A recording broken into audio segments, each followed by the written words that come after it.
Welcome everyone, this is DerekJ Speaks, back to you once again, this time to talk about AEW All Out 2023, live from the United Center in Chicago, Illinois, just 1 week after AEW put on their biggest pay-per-view to date, Allin in Wembley.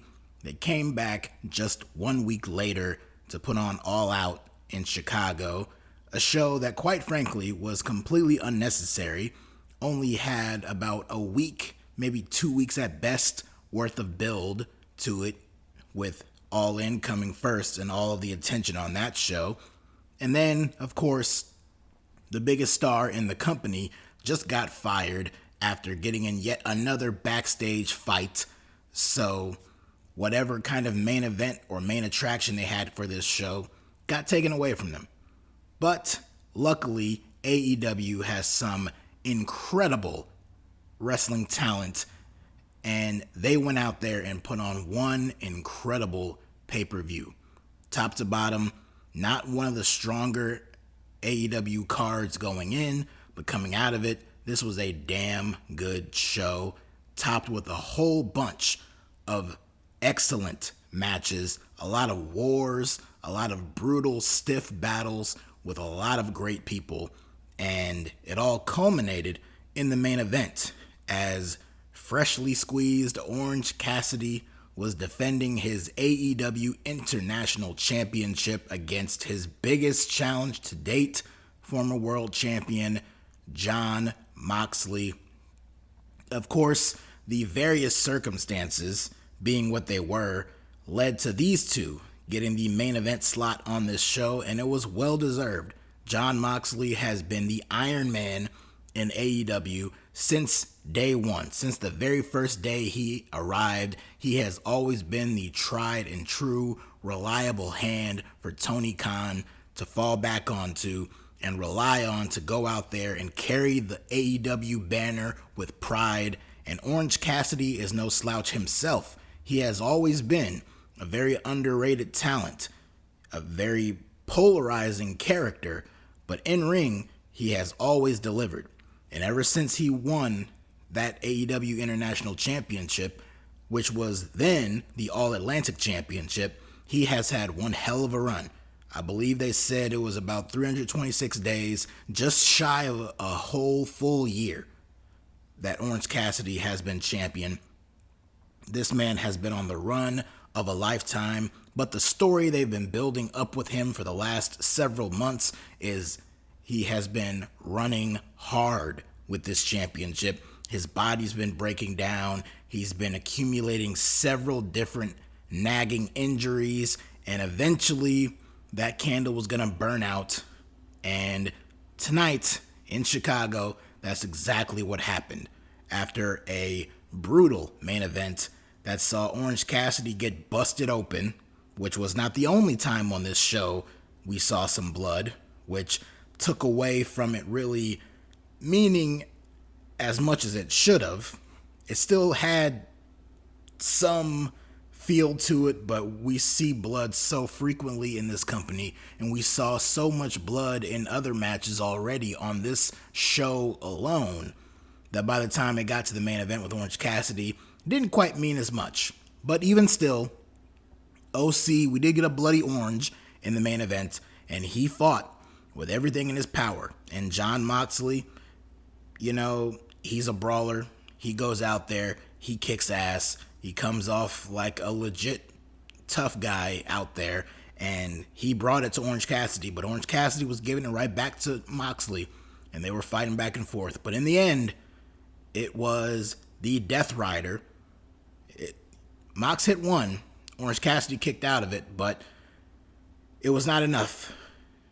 OC got up, he kind of held off Moxley, and then he flipped him off, but Mox came right in, hit him with a second one, and got the win. After a match that saw the floor paddings get taken off, and we see Mox get hit with a beach break on the concrete floor, a bunch of orange punches and spears and all kinds of physical moves in this match. It was the second Death Rider from Moxley that put away Orange Cassidy and sealed the lid and closed the door on OC's International Championship reign. Jon Moxley is the brand new AEW International Champion, a title that is almost beneath Jon Moxley. It's not really like he needs that championship, but the fact that Orange Cassidy has held on to that championship for as long as he has gone out there more often than not as the opening match on Dynamite, kicking all kinds of ass, facing various different opponents, even being somewhat of a ratings draw in certain situations. He has brought a great deal of prestige to that championship, so much so that its importance and value in the company has surpassed that of the once coveted TNT Championship, which more so due to Tony Khan's inept booking with the TNT Championship, that brought that title down, although Christian Cage and his run with Luchasaurus has brought a little more shine back to that championship that it once had, so kudos to them. But the International Championship has rose in prominence thanks to Orange Cassidy's run, and the fact that it led to this moment on this night where they got the main event spot. Two of the big workhorses in this company, well-earned, well-deserved spot in the main event, going out there, putting on a damn good match, and in the end, Jon Moxley, like I said, the Iron Man of AEW, capturing the championship was damn good. But even in that win, and even in the loss for Orange Cassidy, he does not lose much of anything. He may have lost his championship, and he lost in the main event of this show, but Orange Cassidy is a star. Like I said, he is very polarizing. Not many people like his shtick. Not many people like the character itself. There are times where it gets a little grating on the nerves for me as well.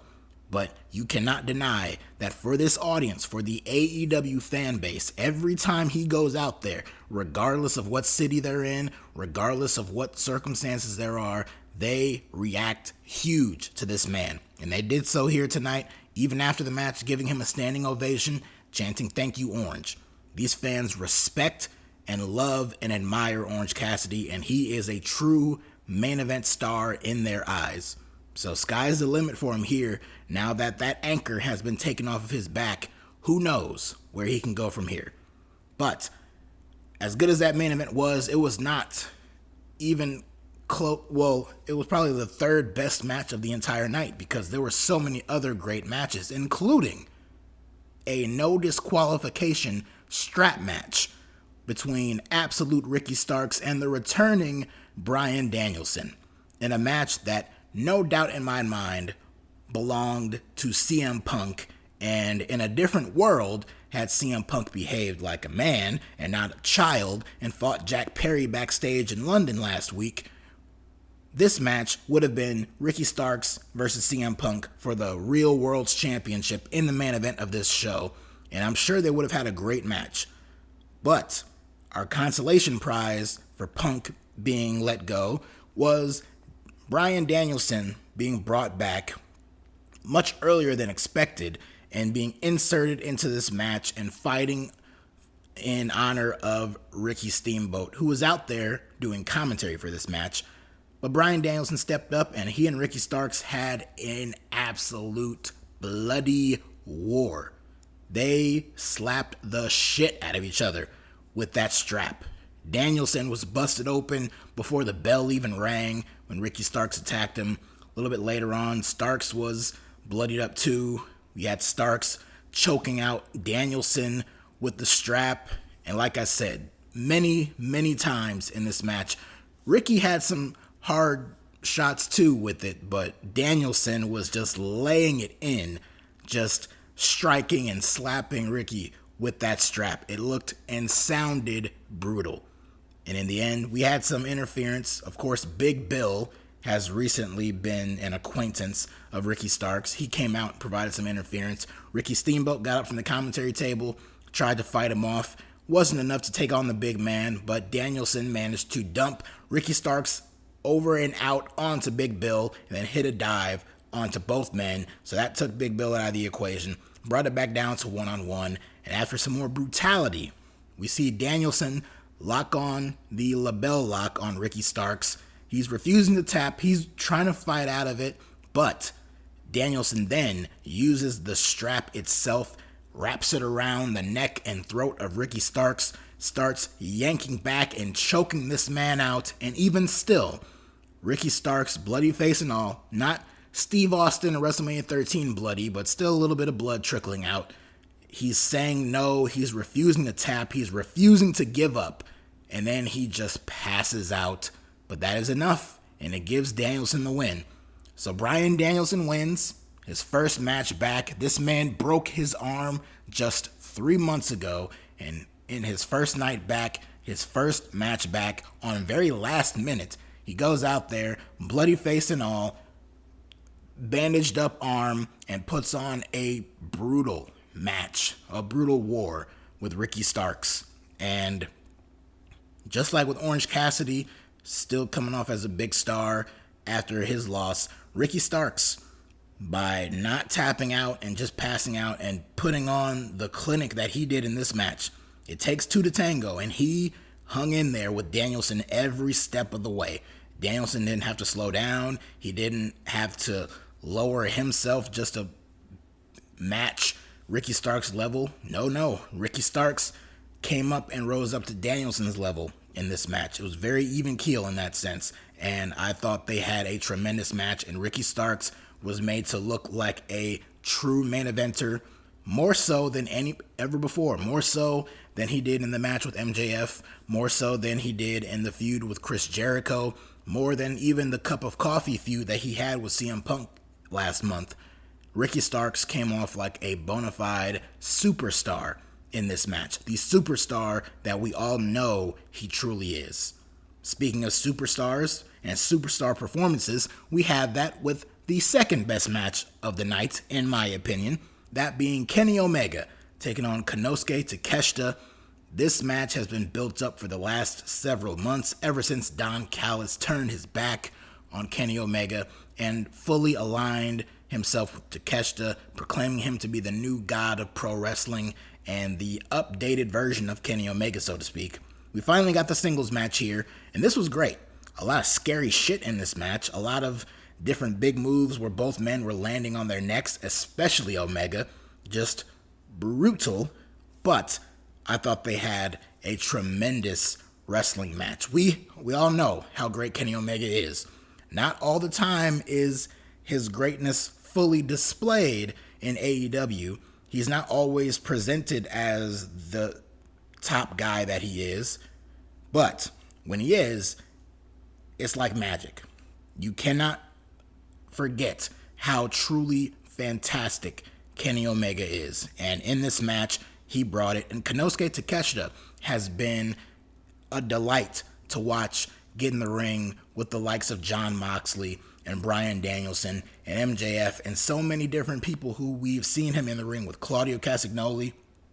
And ever since aligning himself with Don Callis, he has adapted very well and very nicely in this heel role. He doesn't have really much of a personality because he doesn't really cut promos or anything like that, but as a force to be reckoned with in the ring, he is believable. And in this match, he was made to look like a star too, even more so than Orange Cassidy and Ricky Starks, in that he won this match. It wasn't fully clean. We had some Don Callis shenanigans at one point. Don Callis had the screwdriver. He tried to stab Kenny Omega with it. Omega moved out of the way, and Don ended up stabbing the ring instead. Takeshita at one point got his hands on that screwdriver, and when Omega got Takeshita up in position to hit the one-winged angel, the referee saw the screwdriver in Takeshita's hand and managed to get it away from him. But Omega did not end up hitting or delivering that one-winged angel. Instead, Takeshita hit a very high knee strike on Omega, only got a 2 count for it, but then he backed up, he lowered the knee pad, and he came charging in with one more devastating knee strike right to the face of Omega and put him down for the 1-2-3 and got as clean of a victory as he could. Last week in London, Takeshita got a roll-up fluke nothing win over Omega. And so I was thinking that's probably going to be it. That's probably just to piss off Omega, It leads to the singles match. It's going to be a great back and forth, but in the end, Omega will get the win. That's not what happened here. Takeshita, despite some interference and a few shenanigans here and there, he delivered his finisher and got the win right smack dab there. So, huge win and a huge night for Konosuke Takeshita, and I definitely see a rematch in the future, probably at the next AEW pay-per-view, which they announced is going to be October 1st in Seattle, Washington for their Wrestle Dream event. I imagine we might see a rematch on that show, and I'm all for it. These two had a great match here, and I am pleasantly surprised by that outcome of Takeshita getting the clean victory. Elsewhere on the show, we had some other pretty fun matches, including a fun big man match between Miro and Powerhouse Hobbs. These two were omitted from the London show at Wembley last week, and they had their match saved for this one. And the fans were just so much fun. The legacy that Big E from WWE has left behind due to that clip from the New Day podcast of the big meaty men slapping meat has lived on for years now, and it overtook the crowd in this match with all kinds of meat-related chants like slap that meat, meat forever, and this is meaty, all kinds. That's probably not even all of them. So the fans were fully invested. They were cheering. They were giving these guys a standing ovation after Miro hit a superplex on Powerhouse Hobbs at one point. These fans were firmly into this match and all the meatiness behind it. But in the end, it was Miro who locked in the game over, and Hobbs had no choice but to tap out. And the fans cheered big time for it. After the match was a whole different story by itself. As Powerhouse Hobbs went in for the handshake, they shook hands a la Predator style with Carl Weathers and Arnold Schwarzenegger. If you've seen Predator, you know what I'm talking about. But it was all a ruse, because as soon as Miro turned his back, Hobbs came at him and clobbered him from behind. And as he was beating him down and choking him out, we see up on the screen in the background the words, hot and flexible. And out came the former Lana, of course, real name CJ Perry, the wife of Miro. She came out there, she got a steel chair, bashed it in the back of Hobbs, completely no-sold it, got up, went over and looked at her, and then Miro got the chair. He clobbered Hobbs in the back with it, and then struck him over the head with it. Of course, Hobbs got his hands up. Hobbs was out of the ring, and then Miro came face-to-face with his hot and flexible wife, and the fans were chanting, kiss that meat. They were into this. They were ready to see these two embrace or something, and Miro left. He left the ring. He looked perplexed. He was even muttering to himself like, you're not real. And if you watch Collision, you'll know that ever since he came back, he has been talking about how he has renounced all these things. He renounced his God. He is no longer the Redeemer. He renounced his God. He renounced his hot and flexible wife. And I guess that's going to be the story going forward. So we'll probably see this story play out now that CJ Perry is officially all elite. Well, she didn't get the little all elite thing, but I assume she's all elite. But still, good match, very fun atmosphere. The complete opposite of fun was the TNT Championship match between Luchasaurus and Darby Allin. This was a massacre, and we might have all just witnessed a murder, because Luchasaurus, despite some hope spots and some high spots from Darby Allin at different points in this match, it was just absolute dominance from Luchasaurus. They made him look like a complete monster in this match, ending with Christian Cage on the outside, who was just the perfect little prick character, threatening to hit a concerto on Nick Wayne, distracting Darby, who was up top preparing to hit the coffin drop on Luchasaurus. The distraction was long enough for Luchasaurus to recover, grab Darby, hit him with 2 tombstone pile drivers, and then a huge lariat to the back of the neck, and put him down to get the 1, 2, 3. Luchasaurus, and by virtue of that, Christian Cage, are still the TNT champion. After the match, they attempted to hit the concerto on Darby and forced Nick Wayne to watch, but then a bunch of undercard baby faces from the back came out to stop Luchasaurus and Christian and ran them off. But Darby looked like a dead body out there. So he did go on record as to say that he kind of messed his back and spine up after that coffin match at Wembley the previous week. So maybe this was done to write him off of television for a while so he can heal up. Lord knows this man needs to heal up. And a couple of weeks is not long enough for him to properly heal. But we'll see. But this was pretty brutal here. We had the TBS Championship on the line. Kris Statlander taking on Ruby Soho. The big story of the match being that Ruby has Chris's number, and Kris Statlander has never beaten Ruby Soho. So that was the big hook for the match. Saraya was out there in her fellow Outcast members' corner, but suspicious by her absence was Toni Storm. She reared her head at the end when Saraya was distracting the referee. Ruby got a hold of the green spray paint that the Outcasts usually use, and then we see scurry out from underneath the ring Toni Storm, who runs over and grabs the spray paint out of Ruby's hands, distracts her long enough for Statlander to hit the Sunday Night Fever and get the win. So very odd finish. We know there's some issues lingering between the Outcasts after what happened in that match at Wembley the previous week, but this finish here, very odd. But up to that point, the match itself between Kris Statlander and Ruby Soho was pretty good. Both women are tremendous athletes, and it was good to see them have the opportunity to go out there and put on a pretty fun match.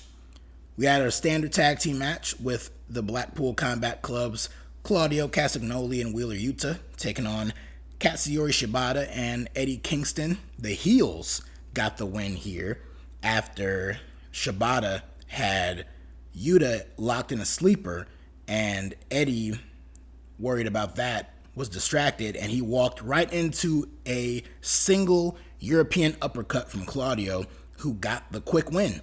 So, was not expecting that, but yet again, Claudio gets one over on Eddie Kingston, and even though it probably would make more sense for Eddie to rack up a couple of wins to eventually get that rematch against Claudio for the ROH World Championship, even still, I do see that as the final destination, and I see a spot picture-perfect, tailor-made for a couple of weeks from now at AEW Grand Slam in New York, where Eddie Kingston can get that big win over Claudio and take that ROH World Championship. You could even have him defend his Openweight Strong Championship from New Japan, make it title for title. Would love to see that. The show opened with the AEW World Champion. He teamed up with his best buddy, Adam Cole, to defend their Ring of Honor tag team titles against the unlikely and, quite frankly, underwhelming challengers of the Dark Order's Alex Reynolds and John Silver, who were complete heels in this match.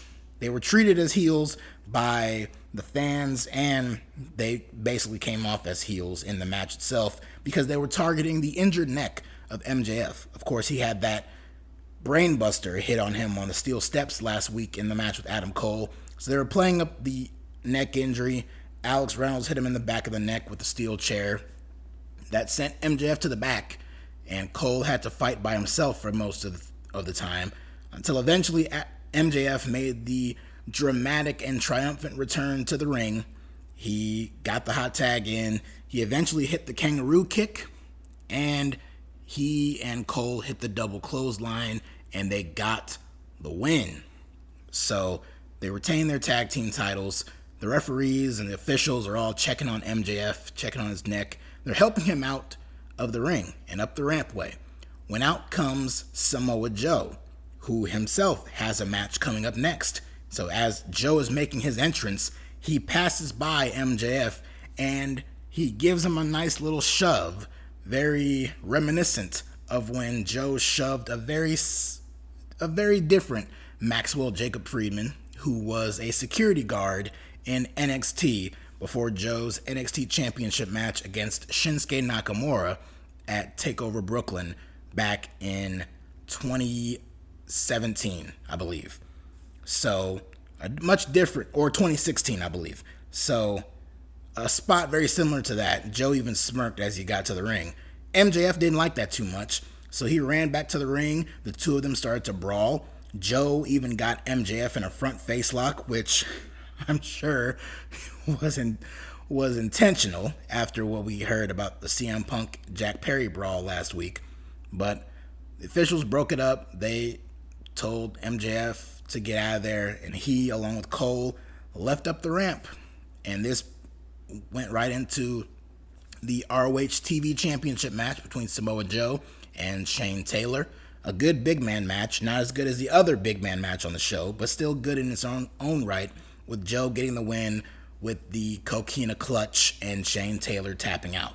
But the big story here is teasing anything at all between MJF and Samoa Joe. I am fully on board with that. Inject that shit into my veins right now. Would love to see that. So, all that stuff, good. You had a couple of pre-show matches. You had an over-the-budget charity battle royal that Hangman Page won, and they announced the charity that he donated to later on in the night. We had a 6-woman tag team match where the team of Sky Blue, Hikaru Shida, and Willow Nightingale beat Athena, Diamante, and Mercedes Martinez. And we had the trios titles on the line where the Acclaimed and Billy Gunn beat Jeff Jarrett, Satnam Singh, and Jay Lethal thanks to interference and an assistance from NBA legend Dennis Rodman, who crashed a guitar over Satnam Singh's head, and all the babyfaces hit their finishers on Lethal to pick up the win. So that was the pre-show. Didn't really miss much there. And then one of the last matches to talk about was a big 8-man tag team match where Bullet Club Gold took on the unlikely pairing of FTR and the Young Bucks. Of course, the Bucks received a warm reception in Chicago. It actually wasn't as bad as I was thinking. I was thinking they were going to get booed out of the building. But while there were very evident boos in the building, there were still some cheers mixed in too. But at different points, they did get pretty heavily booed, especially when certain Bucks would make a hot tag and all that. But it wasn't as bad as I was expecting it to be. So that was good. The match itself, a complete sprint of a match, a little bit spot fest-y at different points, but for the most part, I had a lot of fun watching this match. A lot of great tag team offense from both sides, and I've really come to really enjoy Bullet Club Gold. Jay White, always a delight to see. Juice Robinson has become quite the character, and even the Guns. These two are former tag team champions, and I enjoy what they're doing now way more than I did when they were the actual champions. And we might see them become champions again in the future, because one half of the Guns, that being Colton Gunn, actually scored the pinfall win over one half of the tag team champions, Mr. AK-47 himself, Cash Wheeler. I don't know if he had an AK-47, but he had some kind of Glock, so just go with the joke. But he pinned Cash Wheeler after Wheeler got hit with the Blade Runner from Jay White, so Colton Gunn gets the pinfall win for his team. And they weren't really selling the whole dissension between FTR and the Bucks, but they were kind of hyping it up a little bit. And it was funny because at different points, while the Bucks were getting booed, FTR, mainly Dax, were doing little things to pay tribute to their fallen comrade CM Punk. At one point, Dax and Matt both hit the BTE trigger, and as Matt was posing for it, the usual pose that the Bucks do, Dax kind of looked at his wrist, signifying that he was looking at his watch, similar to what Punk does, so paying tribute to his buddy. Although his buddy is not dead, just his career is dead, unfortunately.